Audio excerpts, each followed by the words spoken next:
Hey there, guys. What is up? It is your host with the most baseballs, who won 100. Today is a little bit different. You got your Planetside 2 gameplay in the background, and then you got your me talking in the foreground. But you're probably like, "Whoa, wait, what's going on? This doesn't seem like something he'd normally be saying during a video." And that's because this is not your normal live commentary, ladies and gentlemen. This is not a live commentary at all. This is a me talking after the video, doing a normal non-live commentary. But anyway, this is kind of a analysis. So I just want to say something about the gameplay. It's just a quick short video of me, and I am playing Planetside 2. We're defending a Howling Pass checkpoint from the Terran Republic. It's pretty good gameplay. I got a decent amount of kills. So I just wanted to get that out there.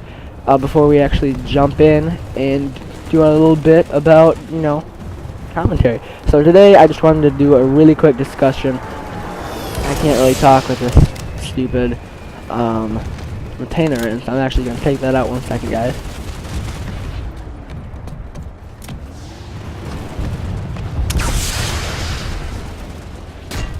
Okay, I have returned from that. I apologize. I'm gonna be able to talk a lot easier without that thing on off, though. That sounded really weird.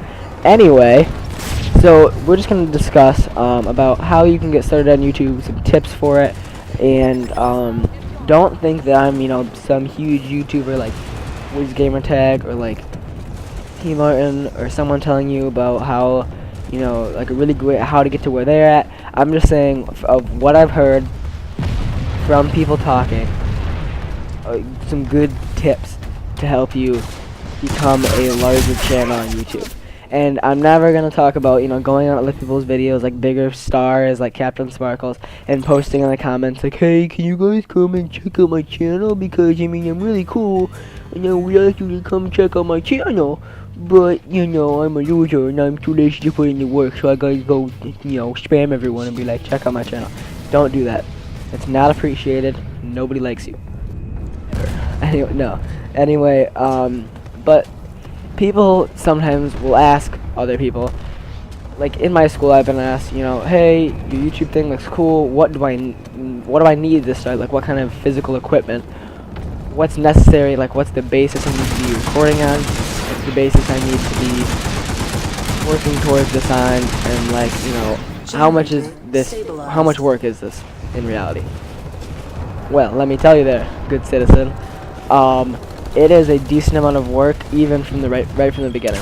I didn't realize this, but I'm just starting to now. My last 4 videos, I'm trying to put up a video every single day, at least one video when I had the time. That gets a little bit difficult sometimes. Like today is Monday. I don't know if it'll be uploaded on Monday, but today is Monday, and I usually play tennis on Mondays, but I had a little bit of a cold, so I'm able to be doing the recording this right now. Plus, you got homework. You have all kinds of these other factors that get mixed in. So, understandably, one video, a video once every single day can be a stretch, especially if you're not doing it on essentially like a professional basis. So, if you want to get started as a smaller channel, and you really want to just get up there and try to make a larger channel, you're not gonna. People that go in and listen to them, they're going to have channels that are going to get millions of subscribers instantly. That's not how it works. That's not how it's going to go. You're going to have to start out. It's going to be slow. You're going to have 10 subscribers, and you're going to know all the subscribers by heart because they're your only ones, and you check every single day. And it's not like you're not going to instantly be successful. But some things that can help you get an edge on the competition, I guess, that can help you have a better chance to become a larger YouTuber, because it's very hard to get those million subscribers thing. I know every once in a while a channel gets it, and you could become that channel one day, and maybe one day, you will listen to my advice, and all of you sitting here with like a teeny little channel, and I'll be looking up at your channel that has millions of subs and asking, "Man, how did I get there?" And then I'm going to ask you in the comments, and you're going to tell me, "Hey man, I listened to you," and I'm going to be so proud. Anyway, you need, the first step is, if you're a if you're in school, if you're in college, if you're in high school, if you're in middle school, if you're in elementary school, I don't care. You have to put out as many videos as possible as you can. That's the key. That's why I would recommend, personally, I didn't do this myself, I would say start your channel out, have your ideas set, but start your channel out in the summer. Start it out in the summer, because you're gonna have more time to make videos. You're gonna be able to put out a lot of videos, because that's the first step, making as many videos as possible. Make at least one video a day if you had the time to do it. As I said earlier, it's understandable if you miss a day every once in a while, but just try to make as many videos as possible.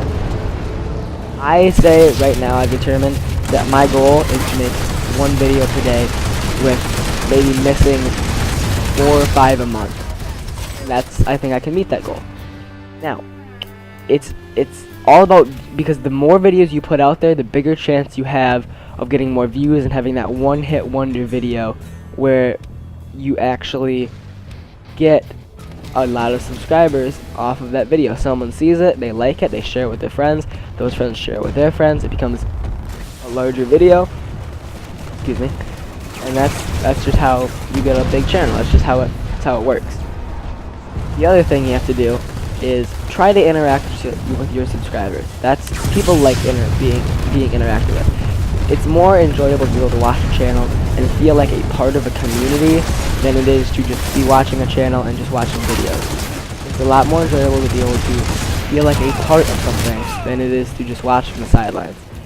I mean, you'd rather play in the football game than sit on the bench. I mean, you want to feel like a big part of it, feel like you're making an effect. Leave those, people, leave suggestions in the comments for you. Follow the suggestions and maybe think about it, or get in touch with them and ask them if they have any other ideas that you might like. That's a big key of it. Okay? Another thing, don't get discouraged. Okay? I have like under 30 subscribers. You're gonna get discouraged every once in a while. Every once in a while I think, is it even worth it? Is it really worth doing this YouTube thing? I mean, I don't even have any good things coming off of it. Don't get frustrated. That's only I've heard multiple people say the only disability in life, than like a really bad like physical or mental disability, the only disability to a normal person is their attitude. You can do whatever you want, and you might be successful, you might not be, but you'll never know if you will be successful in it if you just have a bad attitude about it. You gotta go out there, you gotta have a good attitude, and if you fail, you succeed, you gotta just stay positive, because when you fail, just keep trying and you'll get it eventually. Another thing that I wanted to talk about, make videos look professional. I made this mistake for a long time, not putting thumbnails in my videos. Okay, I can prove this works. I have a friend whose YouTube channel is Epic Blocks 101. I have been doing YouTube and so has my friend AK-47 Domination 1. He's been doing it for the longest of all of us. He's been doing it for almost maybe 3 years. But I've been doing YouTube on a consistent basis for almost a year now. Almost a year. Just a little bit under. I'd made a few videos the years before that. So it really has, my channel has existed over a year, but I haven't really started actually it being a channel,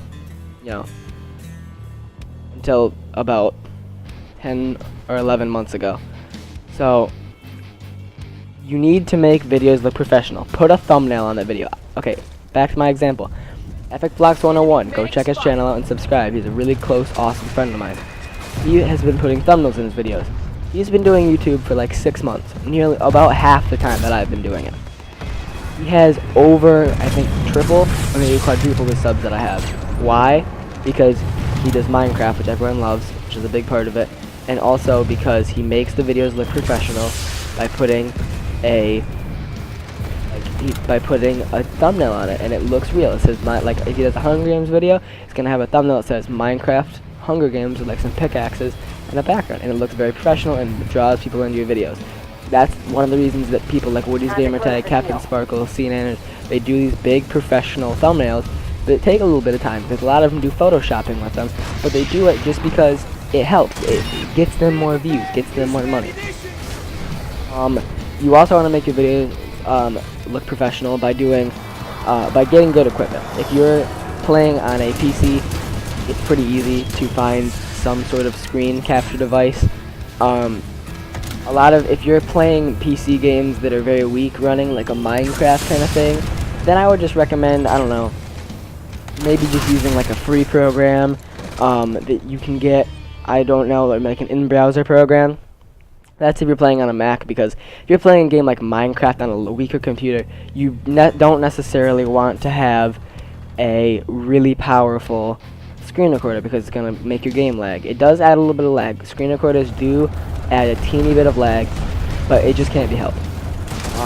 Personally, I use DxTory for mine. I'm on a relatively powerful PC. I use DxTory simply because of the fact that it's very customizable. It's more customizable than Fraps. Fraps is a great program. I've never used it, but I've heard great things about it. It's very simple, but it does add more lag, and the file sizes on Fraps and DxTory are pretty enormous. So that's one thing to keep in mind. You're going to need a pretty large hard drive for this. You can probably find DxTory for free. It's not that expensive. It's like $40. You can probably find DxTory for free. It's probably not that difficult for you to do, or Fraps for free, or any of these programs for free, you know, if you go on the shady side of the internet.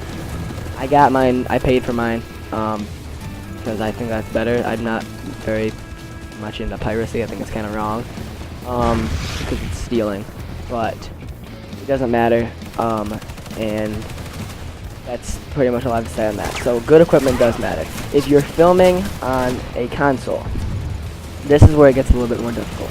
Because when you're filming on a console, people think that all you have to have is a game capture device, such as an HD PVR, Hawthog, or an Elgato, which is what I would recommend, or an AverMedia Live Gamer Portable. It'll capture it, something like that. And by the way, the reason I'm doing all this gamer thing is because I'm assuming that I'm speaking to mostly gamers here. I'll do some videos later that are geared to non-gamers, but that's the main focus of my channel, so I'm kind of sticking to that right now. If you're gaming on a console, you need a relatively good PC. Now, you don't need anything really good as graphics processing units if you're not doing like if you're not actually playing games on it or doing editing, but you're going to need a lot of, the biggest thing is to have a good processor, you can probably get a cheap graphics card for that, and then a big old hard drive, because these videos are big file sizes. A 13-minute video for me is almost 25 gigs, which is a lot. That's a lot of file space. So that's just one thing to keep in mind. And also, if you're not doing gaming, I'll step over this. If you're doing like makeup tutorials, make sure you're in a well-lit area. Do lighting tests with your camera to make sure it looks good, and make sure you're using a relatively decent camera. So I really hope you guys enjoyed this. I hope you guys, it gave you some tips. Don't think I'm a big YouTuber or anything.